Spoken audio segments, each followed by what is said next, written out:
আলোচনা বলেছিলাম। আমি একটা আয়াত তেলাওয়াত করলাম, ফামান যুহজিহা আনিন নারি ওয়া উদখিলাল জান্নাহ ফাকাদ ফাজ। পৃথিবীর প্রত্যেকটা মানুষ চায় আমি সফল কাম হতে চাই, চায় না? প্রতিটা মানুষ চায় আমার লাইফটা, আমার জীবনটা যেন সফল কাম হয়। প্রত্যেকটা মানুষের কাছে সফল কামের আলাদা আলাদা থিওরি, সংজ্ঞা আছে। একজন মনে করে আমি একজন বড় শিক্ষিত হলাম, হওয়ার পরে ভালো একটা চাকরি হলো, আমি সফল হলাম। কেউ ডাক্তার হওয়ার স্বপ্ন দেখে, সে মেহনত করে চেষ্টা করে ডাক্তার হলো, সে নিজেকে মনে করলো সফল কাম। আবার কেউ ব্যবসা শুরু করছে, তার ব্যবসাটা যদি প্রতিষ্ঠিত হয়, সমাজের মধ্যে একজন বিদ্যমান প্রভাবশালী ব্যবসায়ী হয়ে পরিচিত হতে পারে, তাহলে সেও নিজেকে কি মনে করে? সফল কাম ব্যবসায়ী মনে করে। পৃথিবীর প্রত্যেকটা মানুষ একজনের থিওরি অনুযায়ী একজন সফল কাম, কিন্তু আল্লাহ পাকের থিওরি অনুযায়ী কারা সফল কাম? আল্লাহ রাব্বুল আলামিন বলেন, ফামান যুহজিহা আনিন নারি ওয়া উদখিলাল জান্নাহ ফাকাদ ফাজ। আল্লাহ তাআলা বলেন, যে ব্যক্তিকে জাহান্নামের দরজা থেকে ফিরে এনে জান্নাতে প্রবেশ করানো হলো, ফাকাদ ফাজ, সেই হলো কি? সফল কাম। হিংসা সম্পর্কে বলেছিলাম, কবি আল্লামা শামী রহমাতুল্লাহি আলাইহি উত্তরে শামীর মুকদ্দমায় লেখেন, হিংসা কেমন জিনিস, হিংসাটা কেমন? আলা ওয়া ইন্নাল হাসাদা হাসাকুম মান তাআল্লাকা বিহি হালাকা। যে হিংসা এমন একটা কাঁটাযুক্ত গাছ, মান তাআল্লাকা বিহি, যে এই গাছের সাথে সম্পর্ক রাখবে, যে নিজের মধ্যে হিংসা লালন করবে, যে নিজে হিংসুক হবে, যে মানুষের ভালোটা দেখতে পারবে না, হালাকা। মান তাআল্লাকা বিহি হালাকা। যার ভিতরে হিংসার এই কাঁটাযুক্ত গাছটা রয়েছে, সে কি? হালাক, মানে ধ্বংস হয়ে গেল। এই জন্য হিংসা থেকে আমরা কি থাকবো? বেশি থাকবো। আল্লামা জালালউদ্দিন রুমি এবং সুফিয়ান সাউরি রহমাতুল্লাহি আলাইহি বলেন, সুফিয়ান সাউরি রহমাতুল্লাহি বলেন যে আমি পৃথিবীর সমস্ত মানুষকে সন্তুষ্ট করতে সক্ষম এক ব্যক্তিকে ছাড়া। কাকে ছাড়া? এক ব্যক্তিকে ছাড়া আমি সকলকে, আমি মনে করি তাকে সন্তুষ্ট করতে পারবো, একটা ব্যক্তি হলো হিংসুক। কারণ হিংসুক কখনো কারো প্রতি সন্তুষ্ট হয় না, তার তো মনের ভিতরে হিংসা, সন্তুষ্ট হবে কোথা থেকে? আজকে আলোচনার মূল বিষয় হলো গীবত কাকে বলে। কি বলে? গীবত কাকে বলে? কোন কথাটা বললে গীবত হয় না? দুই নম্বর হলো গীবতের ভয়াবহতা কি, গীবত করলে তার ভয়াবহ কি হবে, আযাব হবে নাকি ভালো হবে? তিন নম্বর, গীবতের ক্ষতি কয়টা? চার নম্বর হবে গীবতের গায়ের গন্ধ, যে পচা গন্ধ, সেটাও। এক নম্বর গীবত কাকে বলে? عن أبي هريرة رضي الله عنه قال قال رسول الله صلى الله عليه وسلم أتدرون ما الغيبة قالوا الله ورسوله أعلم। বিশ্বনবী একদিন সাহাবায়ে কেরামকে সামনে নিয়ে জিজ্ঞেস করলেন, ও আমার সাহাবায়ে কেরাম, ও আমার প্রিয় সাহাবীরা, তোমরা কি জানো গীবত কাকে বলে? সাহাবায়ে কেরাম সকলে উত্তর দিল, আল্লাহু ওয়া রাসূলুহু আ'লামু, আল্লাহ এবং তার রাসূলই ভালো জানেন গীবত কাকে বলে। ক্বালা রাসূলুল্লাহ সাল্লাল্লাহু আলাইহি ওয়াসাল্লাম, যিকরুকা আখাকা বিমা ইয়াকরাহু, যিকরুকা আখাকা বিমা ইয়াকরাহু। বিশ্বনবী বললেন, তুমি তোমার ভাইয়ের ব্যাপারে, তুমি তোমার প্রতিবেশীর ব্যাপারে, তুমি তোমার বন্ধুর ব্যাপারে এমন একটা কথা বললে, এমন একটা আলোচনা করলে, বিমা ইয়াকরাহু, যেটা সে অপছন্দ করে। সাহাবায়ে কেরামকে জিজ্ঞেস করেন, তোমরা কি জানো গীবত কাকে বলে? সাহাবায়ে কেরাম যত প্রশ্ন, যদিও তারা জানতো যে গীবত কাকে বলে, সাহাবায়ে কেরামের একটা আদত থাকতো, তারা কখনো বিশ্বনবীর সামনে সহজে উত্তর দিতেন না। তারা এই কথা বলতেন, আল্লাহু ওয়া রাসূলুহু আ'লাম, আল্লাহ এবং তার রাসূলই ভালো জানতো, আল্লাহ এবং তার রাসূলই ভালো জানেন। বলে দিলেন, যিকরুকা আখাকা বিমা ইয়াকরাহু, তুমি তোমার ভাই সম্পর্কে, তুমি তোমার প্রতিবেশী সম্পর্কে এমন একটা কথা বলবে যে কথাটা সে শুনতে অপছন্দ করে। সাহাবায়ে কেরাম জিজ্ঞাসা করলো, ইন কানা ফি আখি মা আকুলু ইয়া রাসূলুল্লাহ, হে আল্লাহর রাসূল, আমরা যে আলোচনাটার ব্যাপারে করব সেই দোষটা, সেই আলোচনাটা যদি তার মধ্যে থেকে থাকে তাহলে আপনি কি মনে করেন? সাহাবায়ে কেরাম জিজ্ঞেস করলেন, আফারাইতা ইন কানা ফি আখি মা আকুলু, ও বিশ্বনবী, আপনি তো বললেন আমার ভাই এমন কথা বলবো, তা আমি যদি এমন একটা কথা বলি যেই কথাটা তার মধ্যে আছে, যেমন উদাহরণ দিয়ে বুঝাই দিই, আমাদের গ্রামে আব্দুল্লাহ নামে একজন লোক আছে, কি নাম? সবাই বলেন কি নাম? আব্দুল্লাহ। চুরি করছে, কারো একদিন দোকানে চুরি করছে, সবাই গ্রামের মানুষ শুনছে, সবাই শুনছে সে চুরি করছে, কিন্তু সে চুরি করছে সেটা তো কাজ করছে না, সে করছে, কাজটা করছে। হঠাৎ করে আপনি একদিন বলতেছেন সেই লোকটা চুরি করেছে, সে ভালো না। তো এই কথাটা যদি আব্দুল্লাহ তার বলে শুনে তাহলে তার মনটা খারাপ হবে নাকি খুশি হবে? বলেন সবাই, খারাপ হবে না খুশি হবে? এটা মানুষের ক্ষেত্রে নয়, আপনার আমার ক্ষেত্রে যদি হয়, আমি একটা দোষ করেছি, এই দোষটা যদি কোনো ব্যক্তি করে, আমার কি ভালো লাগবে? নিজেকেও তো খারাপ লাগবে। তো বিশ্বনবী জিজ্ঞেস করি, ইয়া রাসূলুল্লাহ, আমরা যে কথাটা বলবো, যে দোষটা, এই দোষটা যদি তার মধ্যে থাকে তাহলে কি গীবত হবে? قال رسول الله صلى الله عليه وسلم إن كان فيه ما تقول فقد اغتبت وإن لم يكن فقد بهت له।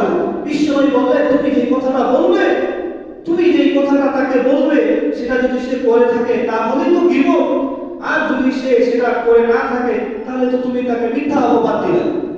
তাহলে কি দিলা? অনেক মানুষ বলে এটা তো সে করছে, এটা তো সে কি করছে, এটা বললে সমস্যা কি, সে তো করছে। তো বিশ্বনবী বলেন, যদি ইনকানা ফীহি মা তাকুলু ফাকাদ ইগতাবতা ওয়া ইন লাম তাকুনু ফাকাদ বাহামতা লাহু, বলে তুমি সেই দোষটা সে যদি করে থাকে, সেই অপরাধটা যদি সে করে থাকে তাহলে তো তুমি তার গীবত করলে, আর যদি তার মধ্যে এই গুণটা না থাকে, এই দোষটা না থাকে, তাহলে তো তুমি তাকে মিথ্যা অপবাদ দিলা।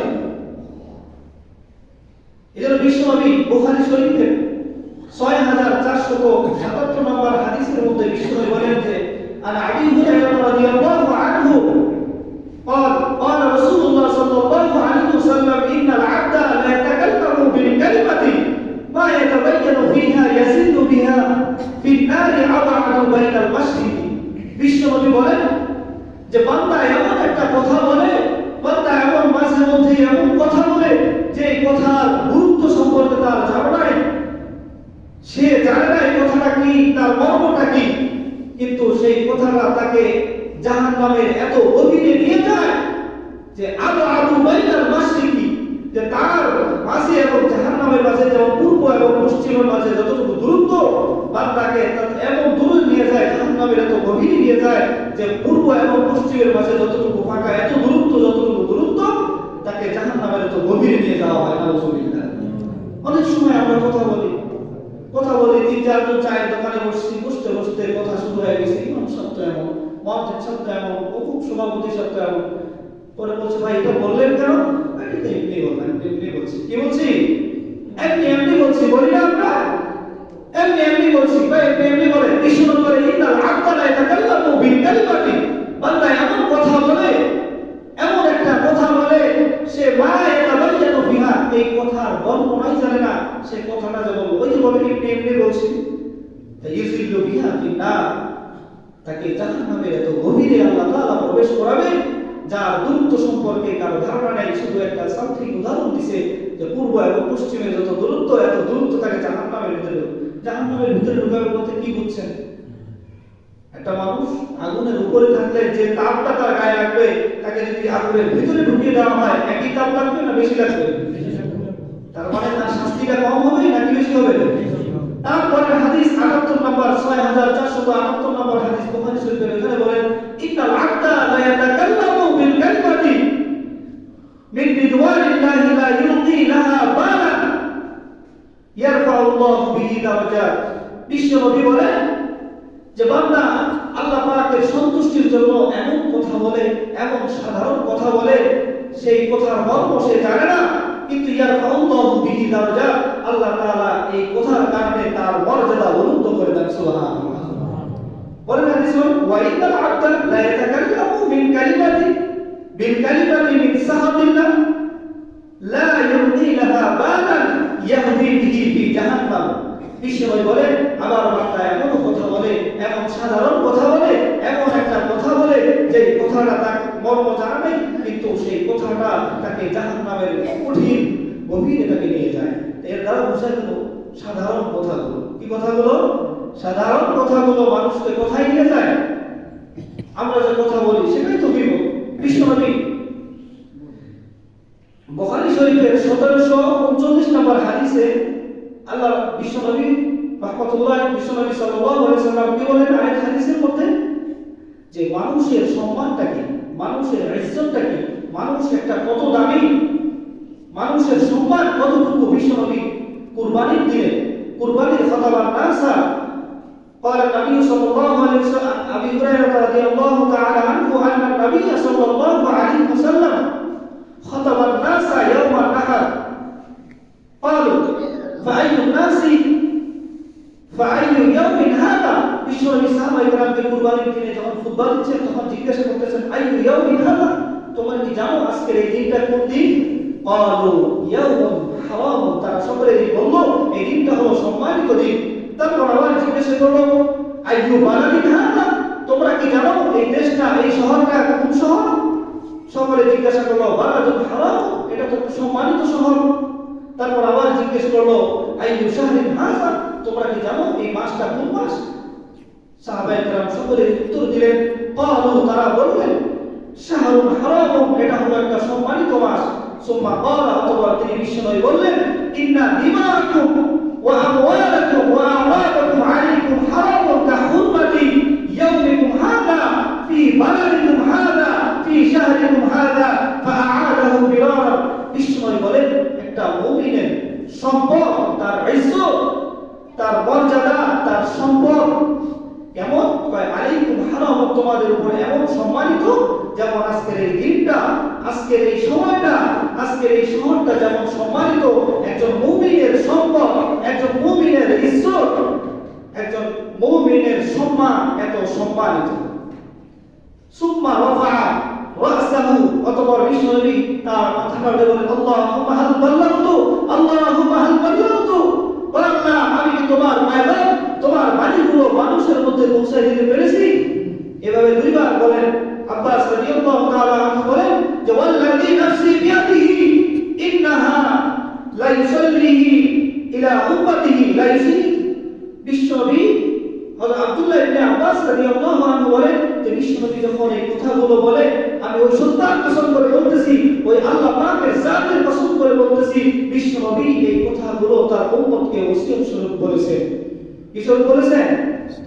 কি বলেছেন? ওসিয়ত, যে একজন মুমিনের সম্মান, একজন মুমিনের ইজ্জত, একজন মুমিনের সম্পদ আরেকজন মুমিনের উপর কেমন সম্মানিত। বলছে আজকের এই দিনটা, আজকের এই দিনটা, আজকের এই সময়টা, আজকের এই মাসটা যেমন সম্মানিত, একজন মুমিনের সম্মান, ইজ্জত তেমন সম্মানিত। তাহলে আমরা কি কাজটা করি? কি কাজটা করি? আজকে একজন মুমিনের ব্যাপারে মন চায় একটা কথা বলে দিই, তার সম্মানে লাগুক অথবা না লাগুক। বলি না আমরা চায়ের দোকানে বসে বসে কত কিছু বলি, কি বলি? এর মাধ্যমে কি হয়? গীবতের ক্ষতি। এক নম্বর ক্ষতি হলো গীবতকারীর কবরের মধ্যে আযাব হয়। কি হয়? গীবতকারীর কবরের মধ্যে আযাব হয়। আল্লাহ নবী সাল্লাল্লাহু আলাইহি সাল্লাম মাররা বিকবরাইনে, বিশ্বনবী দুইটা কবরের পাশ দিয়ে অতিবাহিত হলেন। ফাকালা, অতঃপর তিনি বলেন ইন্নাহুমা লা ইউআযিবানি, এই দুইটা কবরের মধ্যে আল্লাহ পাক শাস্তি দিচ্ছেন। ওয়া মা ইউআযিবানি ফি কাবীরিন, এই কবরের মধ্যে কোনো বড় গুনাহের কারণে, বড় কোনো অপরাধের কারণে শাস্তি দেওয়া হচ্ছে না। ফাআম্মা আহাদুহুমা ফায়ুআযাবু ফিল বাউলি ওয়া আম্মাল আখারু ফায়ুআযাবু ফিল গীবাতি। বিশ্বনবী বলে এই দুইটা কবরের মধ্যে শাস্তি হচ্ছে, এই দুইটা কবরের মধ্যে শাস্তি কোনো বড় কোনো অপরাধের কারণে হচ্ছে না, বড় কোনো গুনাহের কারণে হচ্ছে না। একটা অপরাধ হলো সে পোশাবের সিটা থেকে, পোশাক থেকে সে পবিত্র থাকতো না। দুই নম্বর হলো গীবত থেকে সে কি থাকতো না? বেঁচে থাকতো না। তাহলে এক নম্বর কবরে আযাব কেন হয়েছে? পেশাবের সিটা থেকে, পেশাবের ফুটা থেকে বান্দা যখন বিরত থাকে না, তখন এই কারণে কবরের মধ্যে কি হয়ে যায়? আযাব হয়ে যায়। অনেক মানুষ আছে আমরা প্রসব করার পরে টিস্যু নেই না, পানি নেই না, তাদের কি অবস্থাটা হবে? হাদিসের মধ্যে আসছে প্রসাবের ছিটা যদি কারো গায়ে লাগে আর সে যদি এটার মধ্যে অসতর্কতা অবলম্বন করে, সে যদি সচেতন না থাকে, একদিন দুই দিন সে কন্টিনিউ এভাবে চলতে থাকে, তার কবরে এই কাজের কারণে এই প্রসাবের ছিটা থেকে বেঁচে না থাকার কারণে কি হবে? শাস্তি হয়েছে। বিশ্বনবী দুইটা কবরের বাড়িতে অতিক্রম করছে, এই দুইটা কবরের ব্যাপারে সাহাবায়ে কেরামকে বলে দিয়েছে। দুই নম্বর হলো গীবতের কারণে। কিসের কারণে? গীবতের কারণে। এজন্য গীবত বড় শাস্তি, বড় শাস্তি। আর কি শাস্তি বলা হয়েছে? হাদিসের মধ্যে বলা হয়েছে গীবত ইন্না আরবা রিবা আল-ইসতিলাতা মিন গায়রি আমদিল মুসলিমিনা বিগায়রি হাক্কিন। বিশ্বনবী বলেন যে গীবত করা হলো সবচেয়ে বড় সুদ। সবচেয়ে বড় সুদ খাই না আমরা, সুদ খাই না, গীবত করলেও সুদের অন্তর্ভুক্ত হয়। গুনাহ করলে যেমন সুদের গুনাহ করলে, সুদ খাইলে যেমন গুনাহ হয়, মানুষের গীবত করলে বা সুদের চাইতে এটা আরো বড় গুনাহ। এজন্য গীবত করব আমরা। গীবত তো আমরা এখন সবাই করি গীবত, কিন্তু আমরা চিনি না কেন বলছি। কি বলি? যে এমনি বলছি। তিন নম্বর আমরা একটা হাদিস শুনি যে গীবতকারীকে আল্লাহ পাক লাঞ্ছিত করেন। কি করেন? عن أبي برزة الأسلمي رضي الله عنه قال قال رسول الله صلى الله عليه وسلم يا معشر من آمن بلسانه ولم يدخل الإيمان قلبه। বিশ্বনবী একদিন সাহাবায়ে কেরাম এমনি মজলিস ডেকে সকলের সামনে বলতেছে, ইয়া মা'শার, হে লোক সকল, মান আমানা বিলিসানিহি, যে ব্যক্তি তার জবান দিয়ে শুধু ঈমান এনেছে, শুধু বলেছে লা ইলাহা ইল্লাল্লাহ ওয়া লাম ইয়াদখুলিল ঈমানু কলবাহু, কিন্তু ঈমানটা তার কলবের মধ্যে প্রবেশ করেনি। ঈমানটা কোথায় প্রবেশ করেনি? কলবের মধ্যে। যার প্রবেশ করেনি, লা তাগতাবুল মুসলিমিনা, তোমরা মুসলমানের গীবত করিও না। তোমরা কি করিও না? একজন মুমিন, এটা বিশ্বনবী এই কথা কেন বললেন যে ওয়া লাম ইয়াদখুলিল ঈমানু কলবাহু? এই কথাটা কেন বললেন? মানুষ তো বলছেন, মানুষ হওয়ার পরে কিছু মানুষ আছে মুমিন হয় না। মুমিন হয় না। মুমিন একটা জিনিস, মুসলমান আরেকটা জিনিস। মুমিন এক জিনিস, সবাই বলেন মুমিন এক জিনিস। কোন আয়াতে নাই যে ইয়া আইয়ুহাল্লাযীনা আসলামু, প্রথম নাই। আল্লাহ পাক সব সময় বলেন ইয়া আইয়ুহাল্লাযীনা আমানু। কি বলছেন? ইন্নাল্লাযীনা আমানু